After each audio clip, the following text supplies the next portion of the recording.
Welcome, everyone. It's so nice to have a full room. I want to acknowledge that we are on the traditional unceded territory of the Lil'wat people. In their language, we say Lil'wat'uw'o, and the Squamish people, and in their language, we say Skahotush.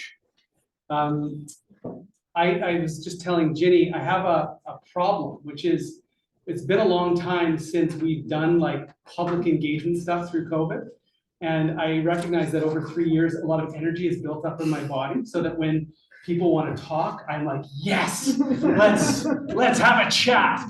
And so if you felt like I leaned in a little bit much when we were over there, I apologize. I love being in rooms like this with Whistlerites. It's so great to have, to be a part of a passionate community that really cares deeply about making this place better and about making our world better. So thank you for taking the time to come here tonight. We are in an interesting time in history for a number of reasons. One of the things that we were discussing out there was our experience now of grocery shopping, of buying gasoline, of this inflationary cycle that has really brought a lot of challenges to the table. The story that is always told by my family is about the late 70s and early 80s and how this community was on this building program that was just so exciting for BC and for Canada. We had dreamt up the idea of a resort municipality, and we were going to do for tourism what Mills did for logging. This place was going to be just a center of opportunity for people who want to work in the tourism sector. And interest rates were at around 10%. That seemed at that time reasonable. It seems crazy that seemed reasonable at the time. And then by 1981, they're at 21%, and everybody is going broke. Now, most of the buildings that were built in Whistler Village were constructed by small contractors from the Lower Mainland.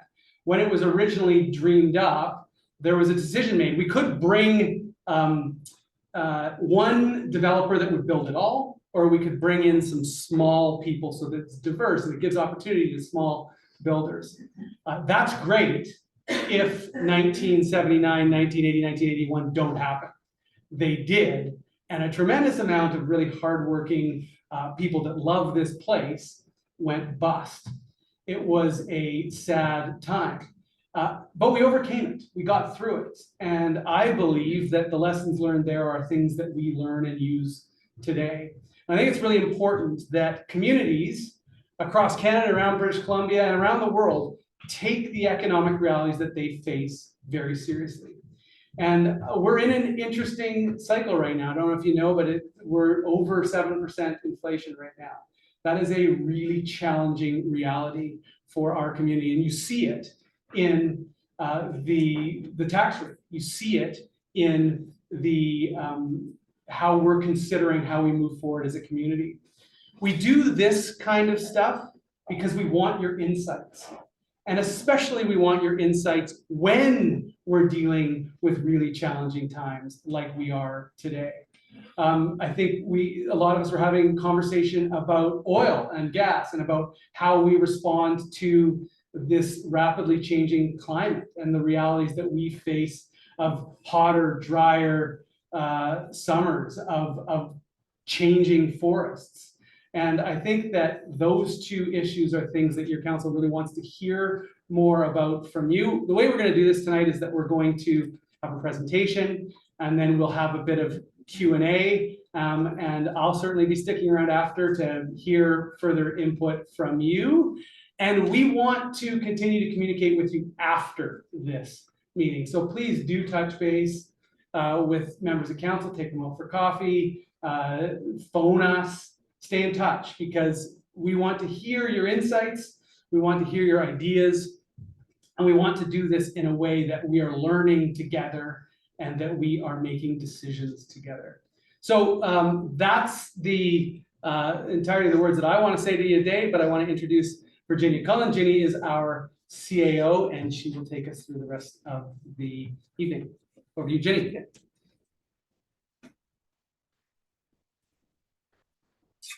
Okay, I said this before, but I'm not a politician, so I need notes. I'll be referring to mine. So I'm going to do a high level overview of some of the considerations that came into this budget this year, and just echo Jack's words in that it is really nice to see you here. A lot of work, hard thought, some heated debates go into staff pulling this together. It is not an easy thing to do, and it's really nice to be able to have people here and alongside us as we consider what we're looking at for the next year. I'm going to go through these high-level pieces. Carly is then going to give you a detailed outline of the budget this year, so don't worry, I'm not going to be dipping into the financials. Carly will be doing that in detail.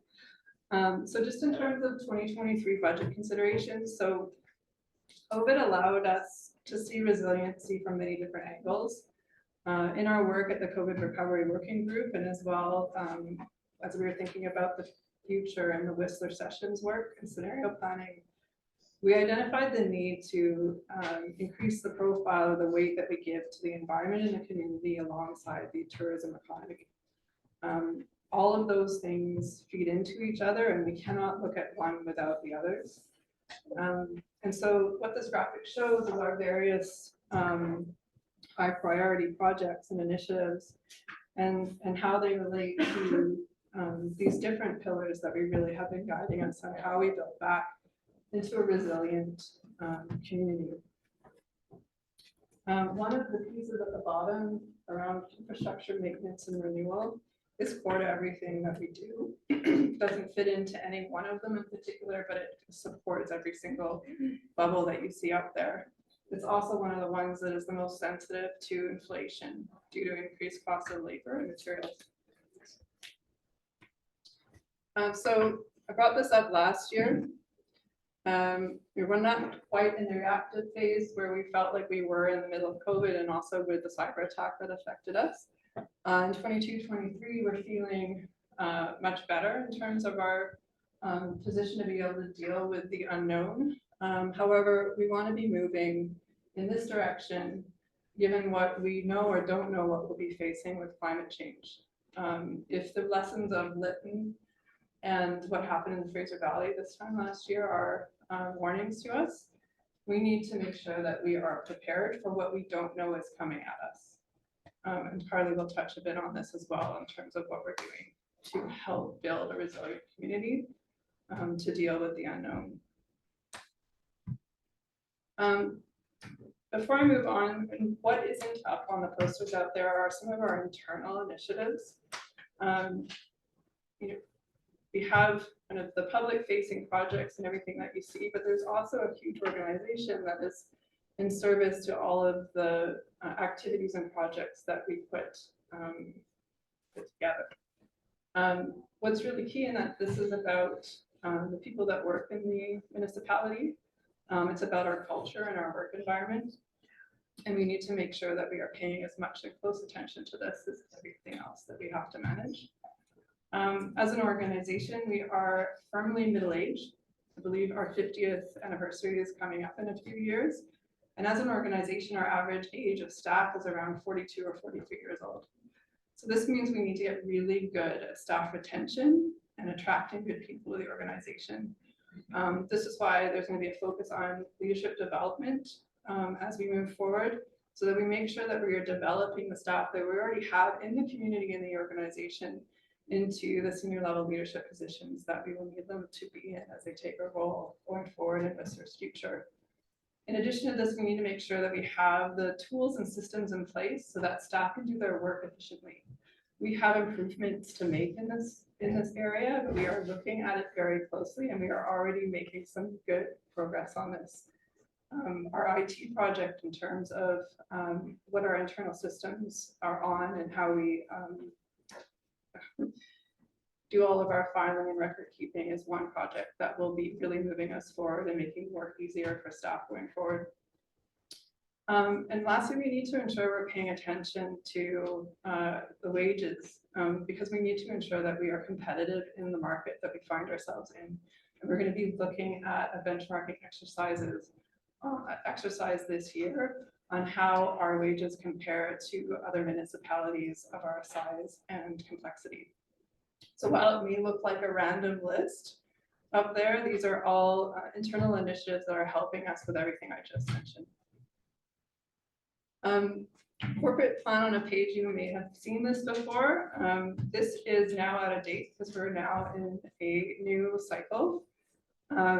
We're busy planning for a council strategic discussion and planning session. So this corporate plan will be outdated in January to reflect the current council's priorities. However, for now, I'll just touch on the three main focus areas of community balance, climate action, and housing, and just connect some of the work that we're doing to those focus areas, because we really do use it to guide how we prioritize our work. So in climate, you'll have seen in some of the materials that we put together is that we're starting to tag our projects with how they connect to the Big Move strategy. This is a new way of looking at our accounting. It is not perfect yet, but we want to make sure that we're starting to look at this so that we are tracking the investments we're making and also trying to see where there may be gaps in what we need to do. So you'll see that in these materials, there's kind of four main themes. There's a mix of mitigation and adaptation measures. So wildfire continues to be one of our biggest climate risks. And so there's considerable investments, and those ones are actually now thankfully benefited by a huge federal government grant. So we're quite excited about that and relieved that we have some funding that will allow us to continue this work. Our park enhancements may not seem like on the outset something that's climate related. However, if you think about the ground and making it more resilient for a range of precipitation events, either drought or flood, means that we'll be able to use them for a longer period of time in the community and make them more accessible for more people over time. Increased electrification in many different places, but this hits fleet replacement, planning, EV vehicles, charging infrastructure, and shifts away from natural gas heating. And then we hit all of them. Oh, updating buildings to improve energy efficiency. This is, if you look at all of our building enhancement costs, this is really a big piece. We're not replacing like for like. We're trying to make sure that we're upgrading at every opportunity, so we're ending up with more energy efficient buildings at the end of the day, and hopefully over time, less operating costs. I will speed it up, Carly. So community balance. Maybe what I'll say here is that some of you may notice that we have a new GM role posted. This is to put greater emphasis on this area, looking at ways to support the community as well as the visitors at the same time. We have important work to continue with the SPC for the Strategic Planning Committee. This will continue, and we now have a really robust tool with a balance model that will help us look at the impacts of our population increasing as well as our visitation. So I will move on in the interest of time. Housing is the last focus area. You'll see some examples out on the posters around all the different initiatives that are underway. I will say that the complexity of our housing situation has arguably increased, and we need to update our approach to match this. So that's what we're going to be looking at when we're thinking and looking at this long-term housing strategy. We now have some really good tools that can help inform this process. The balance model I just spoke about, the housing assessment report, and the new census. So we have a lot of information that's going to help us plan into the future so that we're making considered decisions and we're helping to solve what we know is an incredibly difficult problem in our community and actually outside of it as well. Finally, believe it or not, municipalities can iterate. So getting your feedback is important. I have been speaking to some of you and like, please deliver it to us. Please put it on the website. Please put it in the suggestion box so that we have record of it. And while we're going through and looking at it, we know and have all of your good thoughts on this. We're in a very challenging economic environment. We're looking for your support and your ideas on what we see as a fiscally responsible budget. It's focused on building resilience so that the next 50 years are as good as the first. And with that, I'll pass it on to Farley.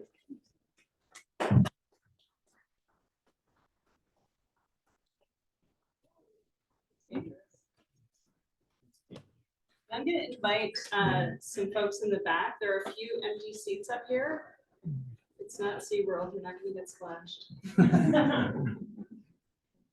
And I want to thank Mayor Crompton and Ms. Collins for their comments. I'm going to go into a little more of the budget context and highlights. I'm Farley Price, Director of Finance, and thanks again for coming out to join us tonight.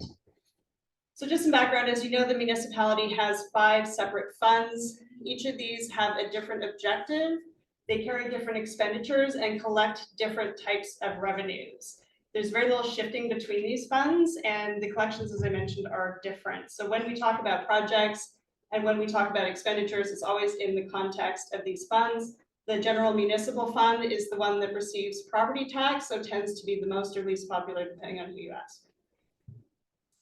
Now, within each of these funds, there's funds flowing in. This can be through property taxes, user fees, and parcel taxes, and also through non-tax revenues. So non-tax revenues are things like parking.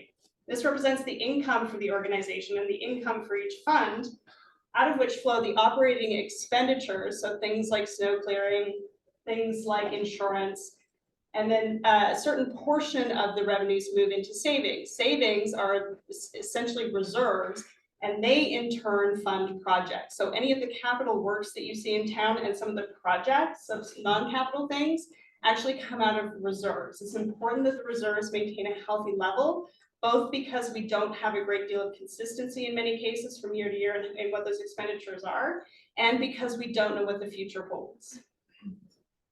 So we'll start with utilities funds. Utilities funds are relatively straightforward. This includes water, sewer, and solid waste. So these funds are critical to providing essential services to the communities. The incoming funds to these reserves or these funds come through parcel taxes and user fees. And the challenges we're facing in 2023 include significant capital works in the case of sewer and ongoing inflation in contract costs in any of the other cases. The proposed rate changes for 2023 in these funds are 3% in the case of water, 4% for solid waste. I apologize, those are wrong. And then 5% increase for sewers. So just switch those first two. So I mentioned significant capital works in sewer. This also speaks to how these reserve funds change over time. So this is a chart that shows the reserve balance. So all of the money that we set aside for large capital works shows the balance of those reserves looking back to 2005. On the right, on the left axis, you have the value of the reserve. And of course, on the bottom axis, you have time. So you can see that the process that these funds undergo is the collection of taxes and fees in excess of the in-year operating expenditures, allows the reserve to build, and then a period of renewal happens where that reserve is drawn down. So again, orange is sewer, blue is water, and gray is solid waste. Now in this case, we are drawing down the sewer reserve significantly and will require a period of rebuild post 2027 in order to get back to those healthy levels. This doesn't necessarily concern us, but we do need to be mindful that those rates continue to go up to reflect the operating costs. Another set of standalone funds are the hotel tax funds. So this includes RMI and MRDT. So these are specific tourist-facing operations and projects that are funded out of that hotel tax, and they operate just like the utilities with a separate set of incoming funds and a separate set of outgoing funds. So for the coming year, we're focusing on visitor amenities, including the parks. So you would have heard last year about the village washrooms. This year's it's all about parks, and we expect this to be the case for the next couple of years. So look for some big announcements on the parks in the coming weeks. And then we turn to the general funds. The general fund is, as I mentioned, where property taxes land, and it's also where we have the most levers available to us to bring the community vision to life. This is part of all of our financial decision-making. So things like climate big moves inform our financial decision-making. Things like the tourism economy, things like affordable housing.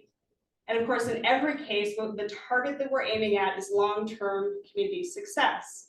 So with these principles in mind, we can then pose some questions when it comes budget time.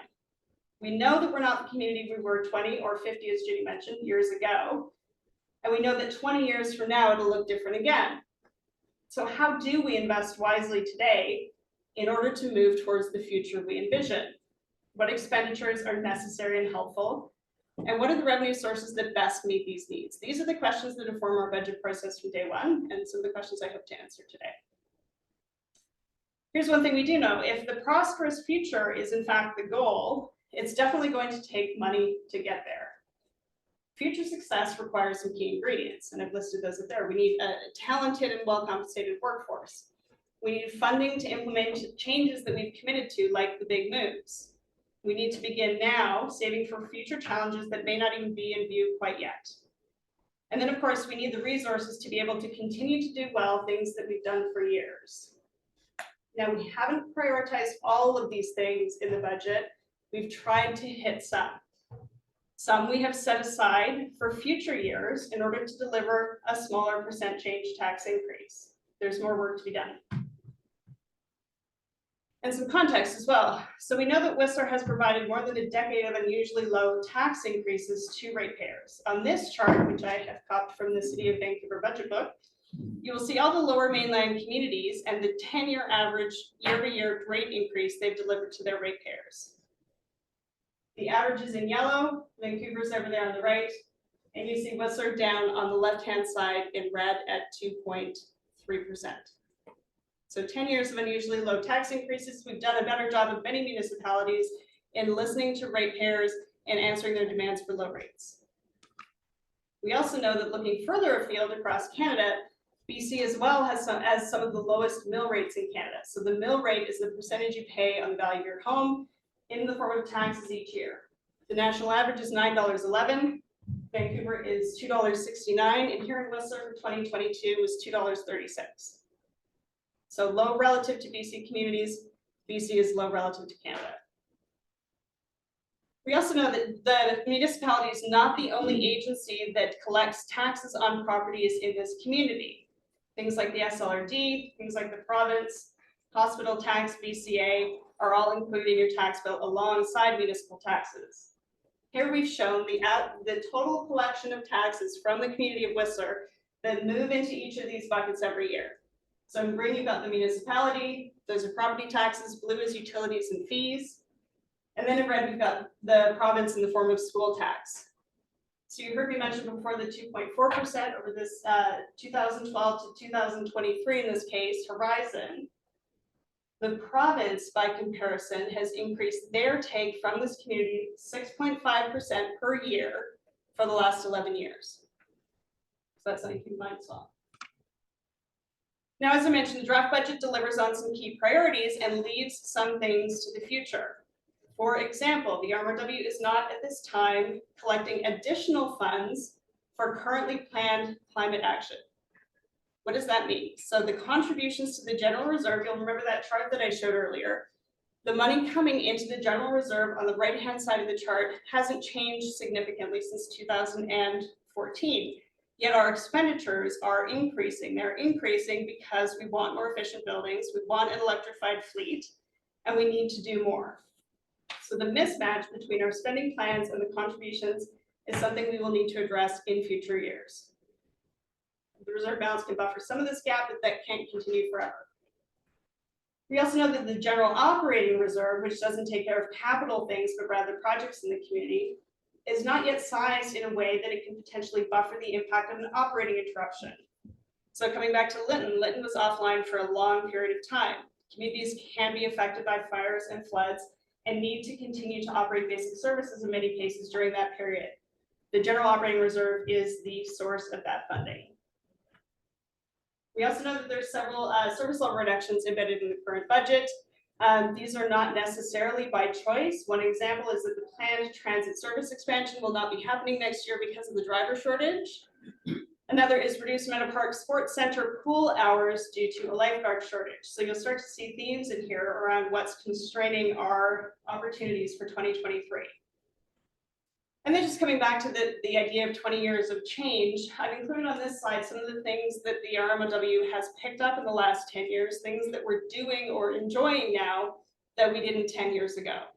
These are all great positive steps for the community, things like an extensive Valley Trail system, things like the number 10 bus, and guess what? They all cost money.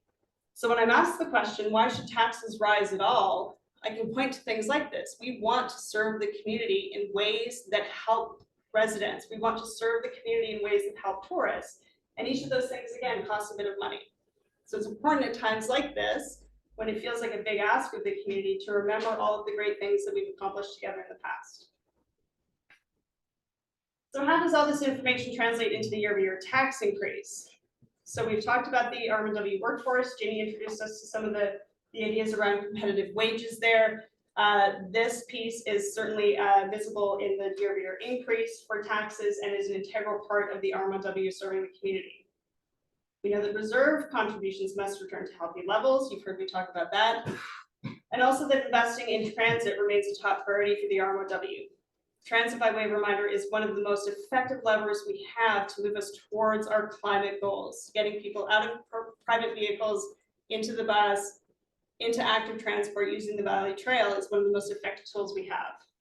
So together, this represents about a third of the total tax increase year over year. Reserve contributions are about 1/5, and then transit is about 1/10. Now it's important to note that the 1/10 commitment to transit, so the fact that transit composes 1/10 of the tax increase this year is not representative of our commitment to transit. What it is the fact that we continue to draw down the transit reserve. The service is growing, the reserve will eventually run out, and we're really trying to smooth the transition over that period and make sure we get the service we need. And again, on reserve contributions, so we know that there was a period in which reserve contributions generally fell. We need to move away from this approach. We need to get those reserves back on the right track. This is the general capital reserve now over time. So same as what you saw with the sewer capital reserve, you've got the value on the left axis, years on the right. This chart goes from 2005 to 2023. Here you've got contributions, that's the annual amount moving into that reserve, that's informed by the property tax rate. And then the ending reserve balance. So over time, we do need those yellow bars to moving up as we move through time. An important long-term, when we talk about reserves, we must also talk about spending from the reserves. We've got money moving in, we've also got money moving out. So asset health here is the key factor. In order to maintain a healthy community, we need to continue to spend on our assets. So these are very sort of unheadline-y type projects. They're new roofs, new windows, all of the buildings in town need to be kept in good order. So some of what we've seen going on here has to do with constrained spending. We've got money moving in. If we constrain the amount moving out, that yellow bar moves up. This is not a great strategy moving forward. So one of the changes we'd like to make for 22 and 23 is to increase the amount we're spending on our existing assets and to get that yellow bar. So this is, so the yellow bar needs to move higher, but we also know that we need to be spending an increasing and consistent amount on the things that we already have in place. Only then can we start to grow reserve balances. So this again is the balance over time, and you'll see it dip in 2017 and start to build up again. This is what I call a period of volatile contributions and constrained spending. So yes, we can grow reserves by constraining spending, but this is not healthy for our assets. What we need to do is get that asset spending level up and consistent, and then eventually start to see those bars head higher. So again, a critical piece of the tax increase this year, and about 20%, and critical to the long-term health of the community, is refocusing on our existing assets and getting those reserve balances back in good health. If we combine the chart you just saw with the chart you saw earlier, so the total reserve balances in the community, this is what the future looks like. Do not be alarmed. Again, a lot of this has to do with sewer. A lot of this is normal behavior, but we do over time need that chart to move up. So something to keep in mind for future years. Another piece of the puzzle is, of course, debt. So Whistler carries a relatively low debt level for a community of its size. This was not always the case, but we have been paying down debt for the last sort of 14 years. Here you'll see again the value of the debt carried by the organization on the left axis. Here's along the bottom. Those colored bars all represent different funds. Again, so these loans are taken on a fund by fund basis. And they also include our housing related subsidiary corporations.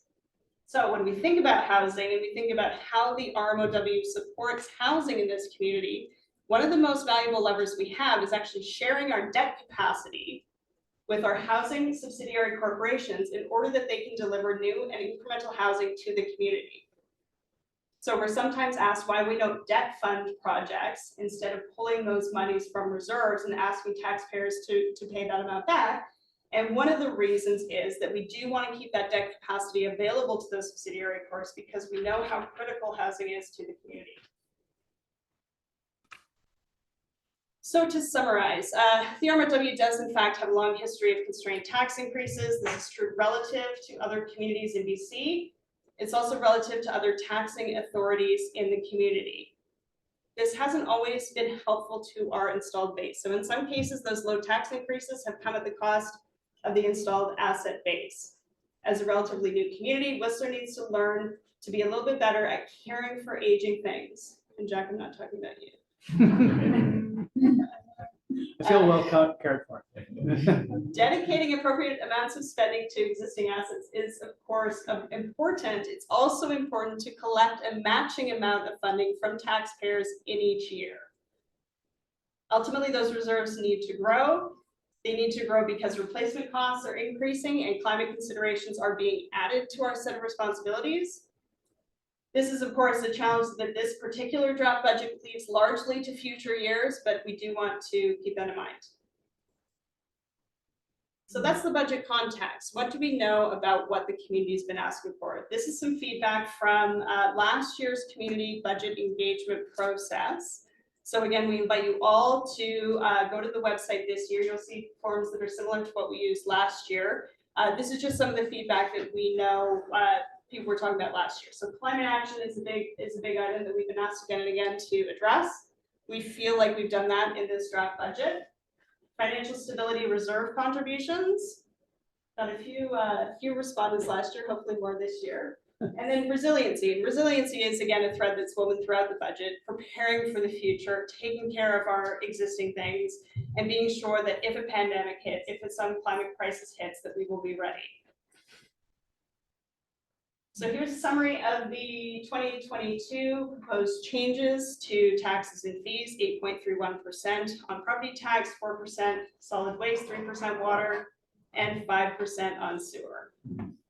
What does that mean for individuals? And the answer to that question is it depends. So once again, property owners in Whistler are responsible for a variety of different charges due on their properties. Here we've got municipal tax in blue.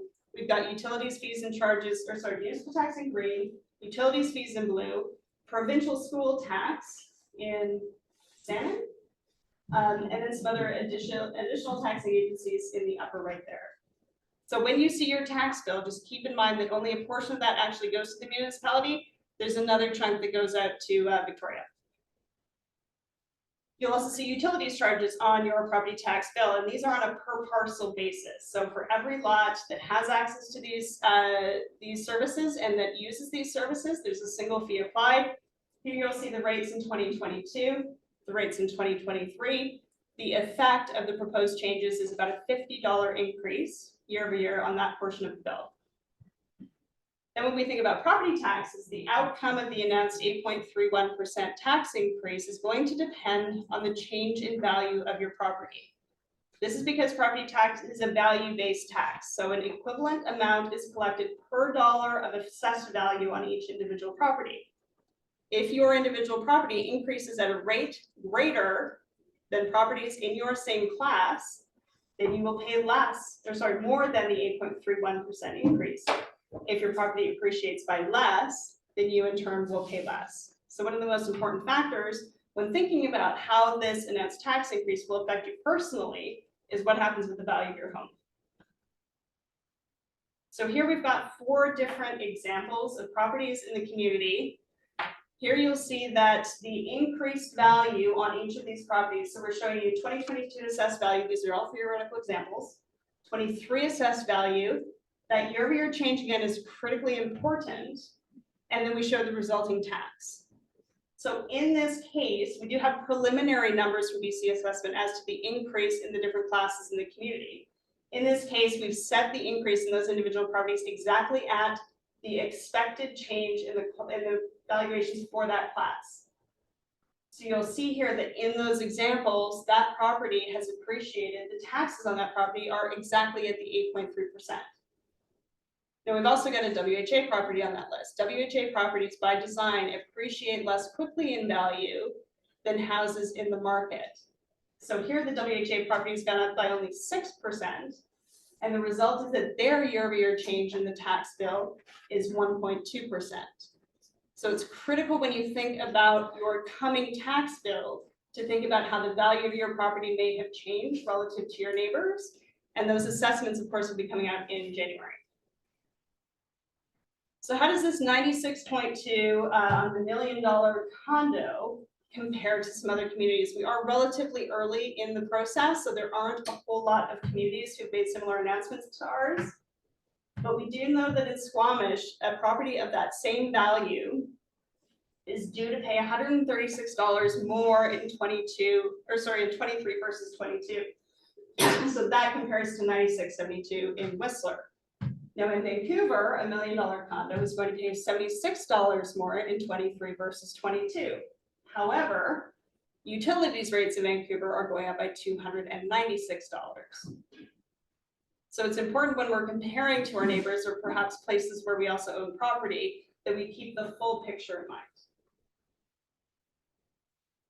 So to summarize, in order for Whistler to achieve its goals, it does need to be financed appropriately. That looks like reserve contributions that reflect ongoing asset deterioration. It includes concrete action toward climate goals, consistent delivery of existing services, and changes to service composition over time that reflect the needs of the community. So we're at the open house stage of this process. There still are opportunities to weigh in. There still are changes coming to what we plan for next year. So we are at the phase right now, the budget refinement phase. There will be a council retreat that Ginny mentioned coming up in December. And then you'll have another opportunity in front of council to hear deliberations on the budget and to see about the final version of the budget and for budget guidelines on December 20th. It's critically important in the period between now and December 20th that we hear from you. So there's a variety of different ways you can reach us. You can access the online feedback tool at whistler.ca/budget. You can send us an email. We love hearing the little ding on the email machine. You can contact your council members at their contact information, which is on the website. And then there's a whole variety of this is a topic of interest for you, which I assume brought you here tonight. There's a lot of resources on the website to help you to understand property taxes and to learn more about the municipality as well. And with that, I will hand it back to Mayor Crompton.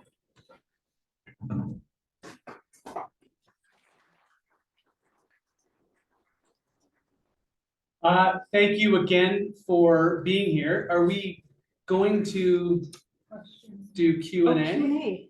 Yes. Sorry. So these are not closing remarks. These are opening remarks. Welcome to the Q&A. And I just said I want to hear from you, and then I walked Yes, on the stage. we really want to hear from you. Have a good night. Yeah. So Q&A, any questions for Carla? So those are trying to understand and quantify what our climate goals are going to cost, what's going to cost to get there. The list of projects is, as I've said, is the start. We need to get our arms around all the different projects that we work on. Some of them are totally obvious that they're related to our climate moves. Louisa has been spending over, if Louisa is, maybe she's up there, a lot of time on with all the different managers within the RMOW, mapping out the implementation plan for the Big Move strategy. And the next step really is being able to quantify that and then look at it in terms of all the different pieces. Our long-term asset management plan, which sits with Carly's team, would be looking at that. We talked about, we're no longer replacing like for like in our infrastructure. We are upgrading to ensure that we are reducing the GHG emissions from our buildings and infrastructure. So I'd say yes, we're not there yet. One good news story is that we were awarded a grant. We've been chasing ways to fund this, as you just said. And so we were just awarded a grant from the federal government for $10 million to be able to do a lot of the adaptation work around protecting ourselves from fire. We've been working on that for a long time. It's a big line item in our budget, and it's been a big line item in our budget for a bit. And we've been asking the provincial government and federal government to actually come to the table and help us protect this community. And so it's good news that they have, and that money will allow us to speed up that work because it's urgent. I, like many of you probably, I grew up in BC. I don't remember summers of smoke and not being able to go outside. It's a different time that we exist in. And so making sure that we're protected as a community is a big deal. We do local government stuff. That's like Valley Trail extensions so that people can get on their bikes and travel. Otherwise, it's bus service expansions, which we're desperately trying to get the province to agree to do locally and regionally. It's that $10 million that's coming to the table around mitigation. We have to mitigate and we have to adapt. And it's electric charging infrastructure. The list of things is long, and you're right, it's blended because everything we do is connected to infrastructure and services. We don't have a standalone budget that isn't connected to the way we do things on a day-to-day basis. The best way to do this, and I think it's to Ginny's point, is Louisa in people's offices as they consider what they're going to do around sewer and water. What are we doing around transportation? All of these things are the lowest hanging fruit for us as far as climate investments are concerned. That's why trans is such a big deal. Yes, maybe if I can ask a question, like what is missing that you see should be there? Yeah, more are going through an exercise to cost out what is the cost of our greenhouse gas reduction targets. So we'll hopefully have a more comprehensive answer for you next year. And 100% we're taking feedback on how those documents are presented, because this is the first year that we've even posed the question, what are the embedded climate actions in each of these projects? And it's got people thinking in a slightly different way, and we're really pleased with that document. We're pleased to be able to share that with you, but we're always looking to improve. Building codes that came into place last year or the year before, and then we are bringing our green building code to council next Tuesday. So that's been in development over the last year, and so that's coming forward on Tuesday. So the package will be out tonight to read if you're interested. Yeah. 2023, and our intention is to follow the provincial guidelines. So that is coming, yes. Everything we do in the building department to make sure that we are doing that work as efficiently as we possibly can. So, and also part of that is a digitization project, which the IT department is helping with as well, so that we can have online applications. So that's one example. So that capture that you have on that page there is not the complete picture for the organization. So we bucketed those by division. Okay. But you'll notice that the revenues and the expenditures don't add up to zero. They do not. Correct. Correct. Because there are things that are not captured at the department level that are also part of the spending. Okay. Yeah. Okay, so we're. The conversation that we're having here tonight, certainly there are things that we could take away, and we have in the past. And that's why we're here listening to you. I think, is the lighting in the village essential? I think it's important. I think it does something important in our community. Is snow clearing essential? I think so. And that's the conversation we're having. And ultimately, I'll be voting on what I think is essential and important. And so I guess it depends on your definition of essential, if I'm honest. And we'll have different opinions of what's essential, I'm sure. Yes, I understand. So And I think most of what you see here today for sure does. I think that this is a budget that reflects a commitment to housing, climate, balance, and I think it takes seriously inflation. That's what I'm reading as I look at it. Okay. Make sure, and Mr. Lawson and Ms. Price will have a conversation, get through the rest of that list. Is there anyone who wants to really ask? And I was talking to Ms. Milken earlier and have it come to consideration, but certainly we look to experts to give us direction when we're doing things as complicated as fuel treatment. And that's what we've been doing for a long time. And their minds, I believe, in my conversations with them, are open to hearing what works and what doesn't. Certainly, we've seen lots of evidence that fuel treatment works and protects communities. And there is plenty of examples, and even just in this province, of fuel treatment that has protected communities and has stopped fires. And so we'll be doing it in an evidence-based way for sure, and our minds are open to receiving whatever information you have. I read everything I get sent, and I know the rest of council does. And so eager to get that report for sure. So all of you, please do stay in our ears. Please share us your big ideas around how we can respond to the unique challenges we face as a community.